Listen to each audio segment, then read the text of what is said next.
just kidding.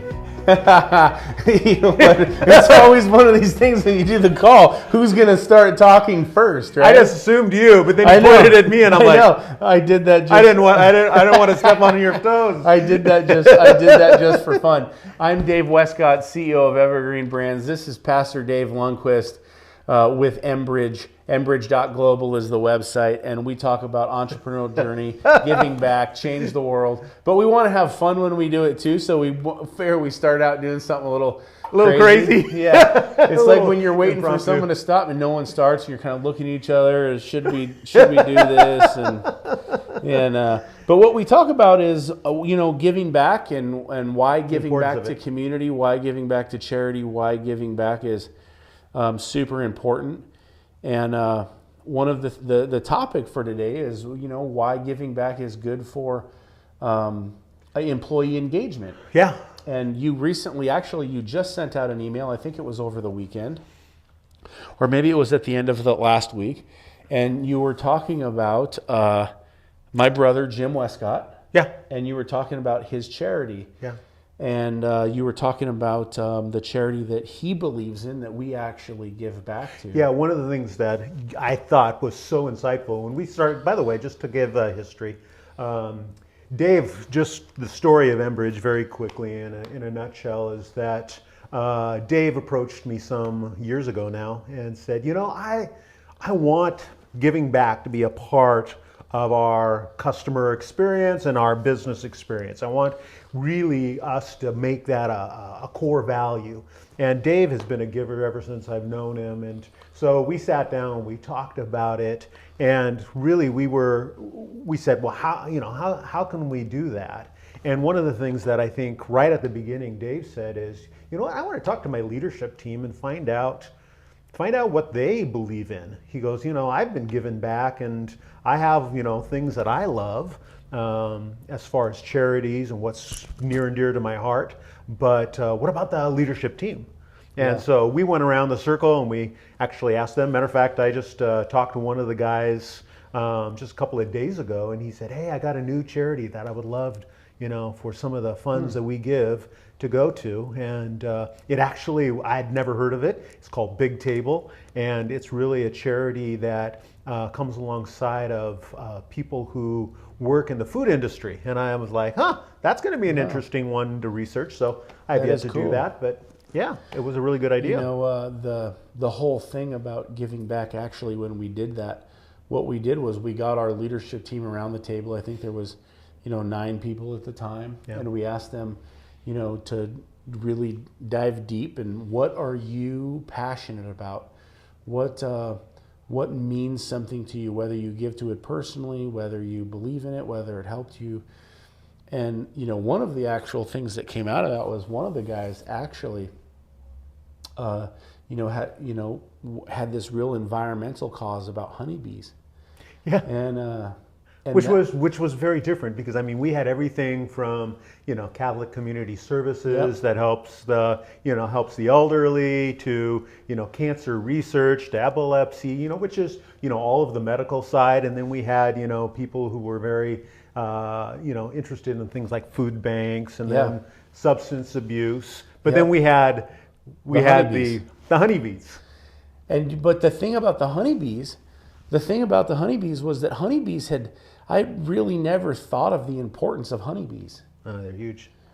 And so that actually, when he said that, he wants to support the honeybees, I was like, okay, well, supporting honeybees, that's kind of weird. But support the insects of the world. But then I started doing research on the honeybees.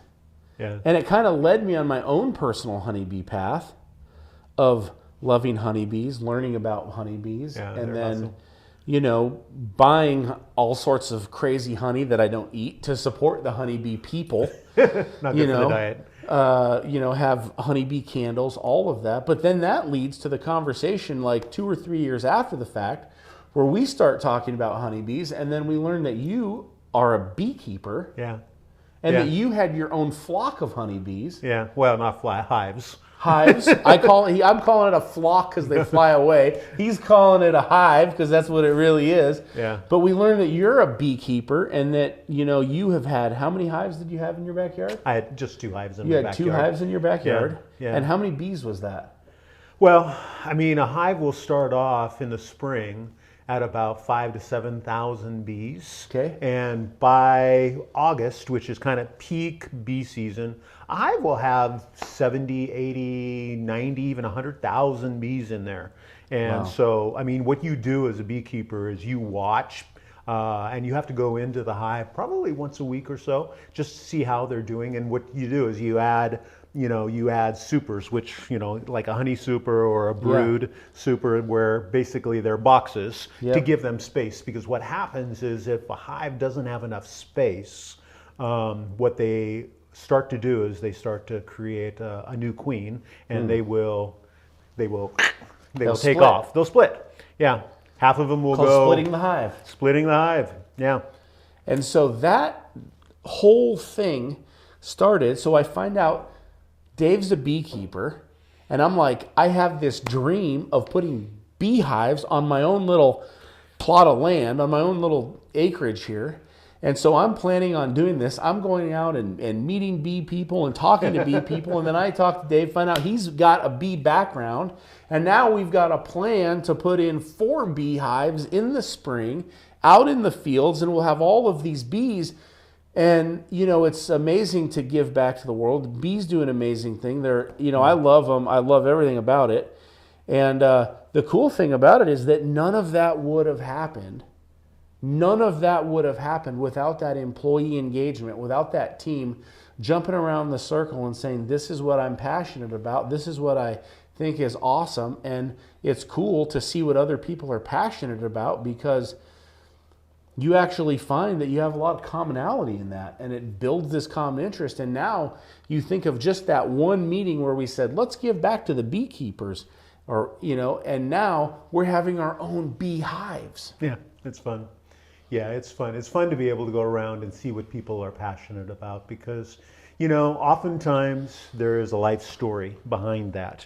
And as we went around the table, I'm not sure there was a life story behind the bees, but there were life stories behind, like Alzheimer's and the Catholic Community Services and caring for the elderly. And, that's what I love about giving back, is because you can give back, especially in businesses. You can give back to those areas that people are passionate about and where they have a life story. And, oftentimes it's because they've had a parent or they've had a sibling or something like that has struggled in that area. And then when they are able to be at work and know that their place of employment is standing behind them, it's huge for them, because it's feel like, hey, we're in this together. Life can be tough sometimes, and especially when you go through some of the battles of alcoholism, say, or, whatever it is, homelessness, or, just going to the food bank, and how the food bank helps, allow the budget to be able to be met, so that at least they don't have to spend $300, $400, $500 on food. That can go to rent, or that can go, to help with the kids. And then you're able, when the business is backing that, it's great for business. It's great for just the team camaraderie, I think. Yeah, it's a great part of the business, and it's great for people to come around a singular cause. And so for employee engagement, you have that's the real positive part, right? That you're changing the community, you're making the world a better place, you're investing. But also, I think it's important to also think of it too as, I believe it's also a part of your HR function, your human resources.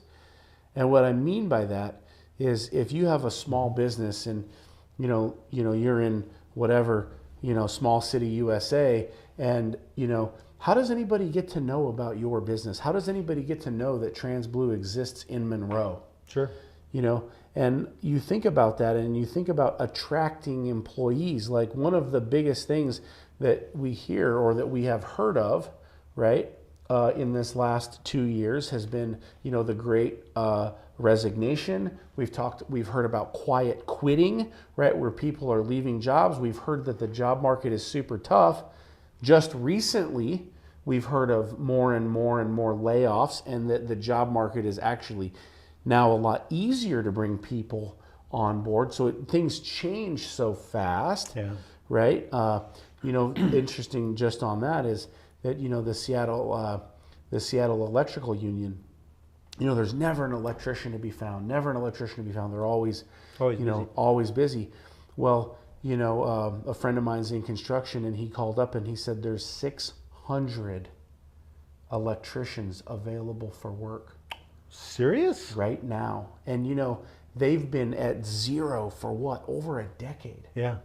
And so you think about that, and you really think about the state of the economy, because it swings so fast to, we need more people, to we can't find people, to, oh my goodness, now there's so many people, and those changes, they happen so frequently that it's such a cyclical cycle, in employment, in business. But what I think is that when you cement yourself in a community, and one of the things that we talk about here is, how can we give to the local community? How can we support the local Christian school, or the local coffee house, or the local organization? We supported an organization, Matthew's House, that supports the local the prison, right? It supports the families come and visit the prison. Amazing organization. So you try to root yourself in the community. But the reason that you do that is also because when people go there, they say, oh yeah, that's Trans Blue. Oh yeah, I recognize that Trans Blue. Or you support the Boys and Girls Club. Oh yeah, my kids go to the Boys and Girls Club. Oh, you support the local baseball. My kids play baseball. Right? And so you're building your own brand recognition. You're building your own name. You might think that having your name on the back of the baseball jersey, or you might think of it, your banner out front of the Matthew House, engagement, or your name out in front of the school that you're sponsoring, or whatever it might be. You think that, might not have an impact, but that does have an impact on the community, because people see that, they pay attention to it. And what you find is that people want to work for good places. Yeah, they do. And what they say is, oh, you know what? I saw your banner at Monroe Christian School. And you know what? Now I saw your job on Indeed, or I saw your job on LinkedIn, and oh man, you know, my kids go to that school. Yeah. Yeah, we're actually, by the way, I don't know if you know this, but we're hosting a bingo night for the local Christian school. I do know that. Here. Yeah, and one of the things that they do, I love, is they have donut days. And I don't know if this is just a fun side comment, but they buy donuts. They ask a business like TransBlue to buy donuts, and then what they do is they allow the kids to buy the donut for $1 a donut, but then what the school does is they use that money to give back to the community. So basically they're teaching the kids that giving is important. So we get to give, the kids buy the donut, they get the donut, but then they also, as a school, get to give back that money to a project. So yeah, it's a good thing. It's an awesome thing to give back in the community. And even last year I was sitting at the local Fred Meyer's, and it was, I think the day before Christmas or 2 days before Christmas, and I was checking out, and there's this church called the Midnight Cry Church. And I'm standing in the line at the Fred Meyer's, and this Midnight Cry Church, I think the guy's name is Steve. And, Steve is, sitting there, and they're, helping some family out that, needs, support, and they've bought toys for the kids, and they've bought cakes and food items for the Christmas day, and they bought all these things. And I think people are $800 worth of stuff, and I'm sitting in line, and I'm waiting in line, and there's only one register because it's kind of late at night, and we're sitting there, and it takes them probably 20 or 30 minutes to ring up. Really? And I'm sitting there with Dave, my son, and we're just kind of waiting, and we're there, and we get there, and they get through all their stuff, and we put all our stuff up on the counter, and I think it was like $400 worth of stuff. And the guy comes in and he says, "I'm bigger than you, so I'm going to pay your bill." And he's this big biker guy. And I said, "Okay, I'll let you pay my bill."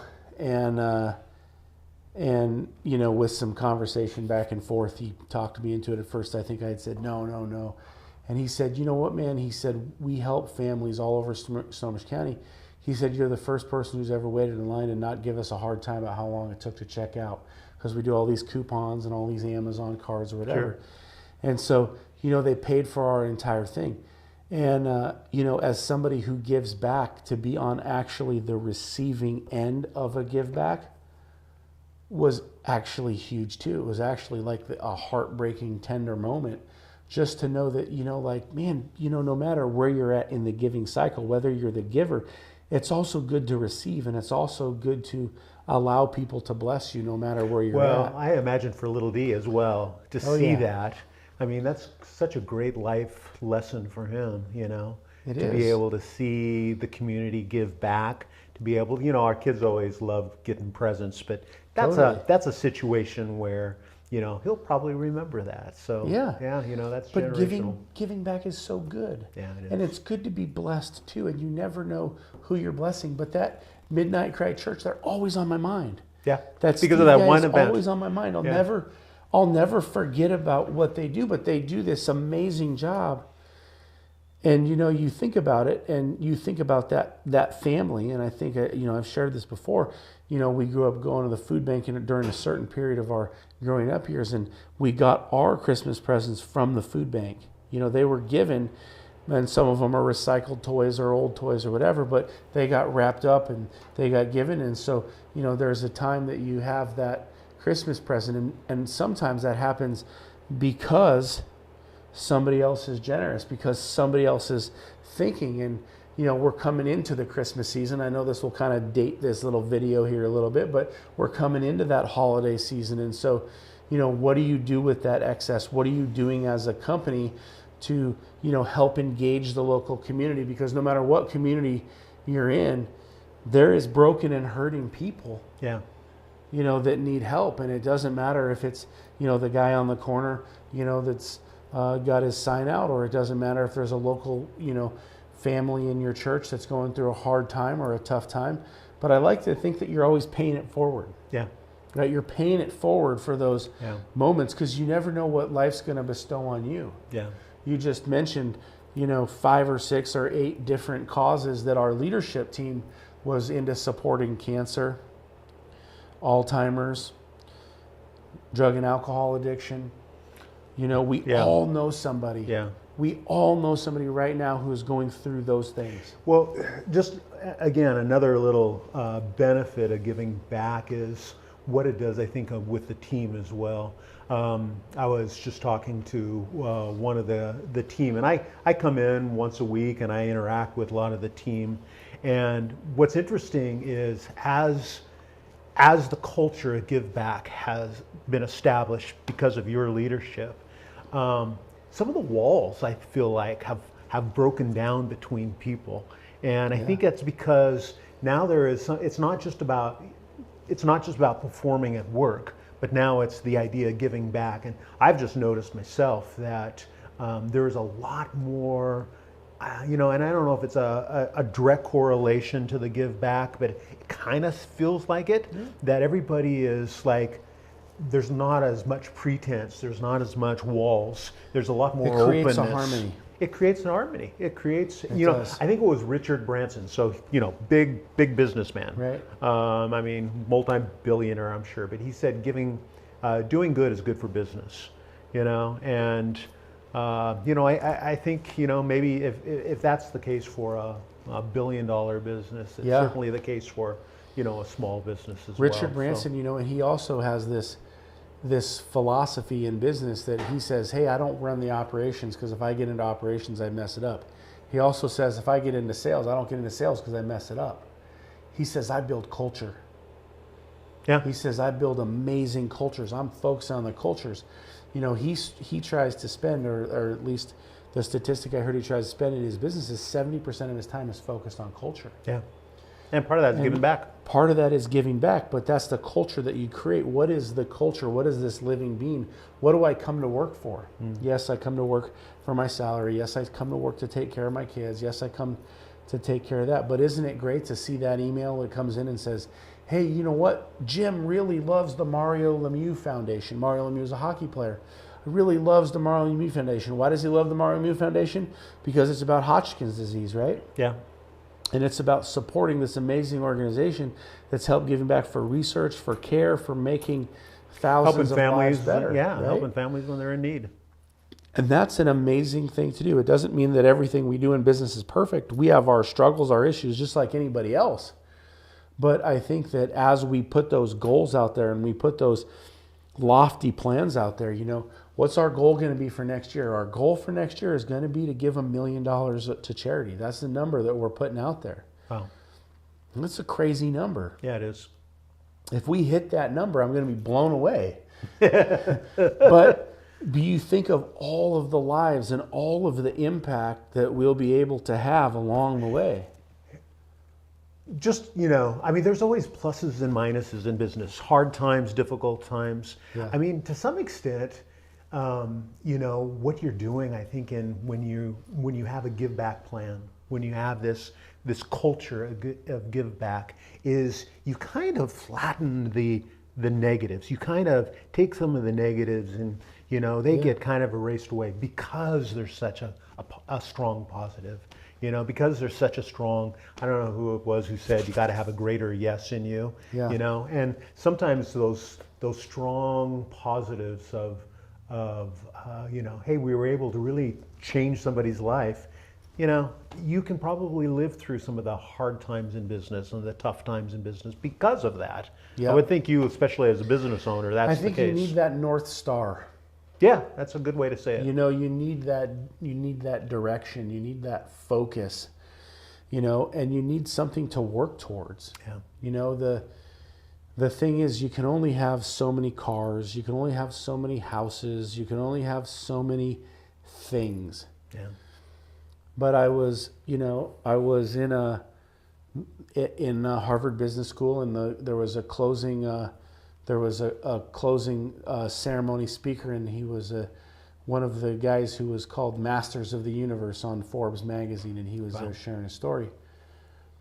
And he said, as he built this thing, and he's on the cover of this Forbes magazine, and he's up there with, Steve Jobs and, all of these, amazing people that are on the cover of this magazine. And he says, along the journey, he said, as we built and we grew and we got more and more, and he said, it started with, I can remember, if I just can get this Mercedes, I want this Mercedes because this is going to be awesome and I'm so excited about it. And he said he researched it and he'd go look at it, and then he said he bought it. And he said when he bought it, the feeling was just empty. Yeah. It was like, okay, got it. That's it. And then he said, we wanted a bigger house. We bought a bigger house. And then he said, we wanted a mansion. And so they bought a mansion. And he said, we got the mansion and we moved into the house, and he said it was like, yeah. It was no different from living in the apartment. No, not much. The walls still kept you enclosed. The roof still kept the rain out. The faucet still gave you the water. Yeah. And at the end of the day, he said it was this need and this hunger for more. And he started sharing some stories about the masters of the universe. And he shared his own story about his great fall. And he shared that every one of those people that were on the front of that magazine had a great fall. And they were, some of them, involved in some horrific things. And he said, you know what the thing is? He said, it's always yearning for more. I'm always yearning for more. The desire is never satisfied. And the more money that you have and the more riches that you have, the more you can indulge that. But it never leads you to anything good in your life. He said it actually destroys you. Yeah, it does. And he said the number one thing that you never feel empty about, you never feel regret about, you never feel disappointment about, is being with your family and giving back. Yeah. Because when you help change somebody's life, it actually stays with you forever. Yeah. You think about the lives It you satisfies. changed. You think about that, and you know what? It propels you to do more great things. And it creates an excitement. It creates a joy inside of you. Yeah. And you want that joy again. Yeah. You want that, oh man, look at, I changed that. Oh man, I helped. And the helping becomes just as addictive Yeah. as the searching Yeah. to fill the emptiness. Yeah. Yeah. It's not that there won't be disappointments on the way, because even giving back, sometimes you get smacked and you're like, really? But overall, That's right. it really, I mean, when you can see a life changed, and, you know, especially when it's, you know, true change, man, you're like, wow, that's what's it's all about, is seeing, you know, lives changed. So yeah, Dave, I'm so thankful that, you know, that's the culture that you've built around TransBlue, that I get to participate in it, that we get to see some of the lives change that we do. It's pretty cool. It's pretty cool to be able to see that. So it's an amazing thing. It's giving back to those communities, giving back to those things that are important. It's great to hear somebody comes up to you and says, hey, think about this charity. Take a look at this. Because there's so many causes. There's so many ways that lives are changed, and it becomes personal to you when you've had the struggle. yeah. And For you, what are just, I know we got just a minute here Yeah. left. What are the big things that you love to see? I mean, what are those causes? What moves you most? Well, I love, I love anything to do with. I love going where God's not first. I mean, I think Christian beliefs. I love going where God's not. I love What do you mean by that? persecuted areas. Like, God is everywhere in America. And I know that, there are some areas of America that are, unchurched, or they're, very anti-God. But, I love going into those areas like Morocco, or, where there is just no... Where society is broken. Yeah, there's just no resemblance of God, where God is outlawed, where God has been. And I think I like that because I like the thrill of it. Yeah. But then, personally, I like anything that has to do with, Native American support, because I'm Native American. I love helping Native American communities. Anything, with, drugs and alcohol, right? I've been clean and sober 14 years, coming October 19th. So that's a cool thing for me. Yeah. So I love supporting anything in that deal, and I love supporting anything with incarceration, because I think, it says 25% of Americans have some sort of incarceration story. And so, how many of those people don't get back up? How many of those people can't get back up? And how many of those, what is it? And to break the cycle, from family to family. Of those crimes that are committed are committed under drugs and alcohol. So, I'm a big proponent of, supporting that. And, 1% of the prison population is Native American. And so you think about that. You think about how many natives are incarcerated, how many natives live that life. And so I think that, because I'm Native, really helping to break that cycle, being a good influence, donating. Those are the things that I really love. Those are the places that, really speak to me in my heart. But outside of that, I mean, I think there's just so many causes. And I think if you dive into a cause, no matter what it is, you're going to love it. You can actually fall in love with it. Yeah, you can. And it can get a little spot in your heart. And then it's like, which toy is my favorite? They're all my favorite. I love that. That's a great example. Yeah, it's true.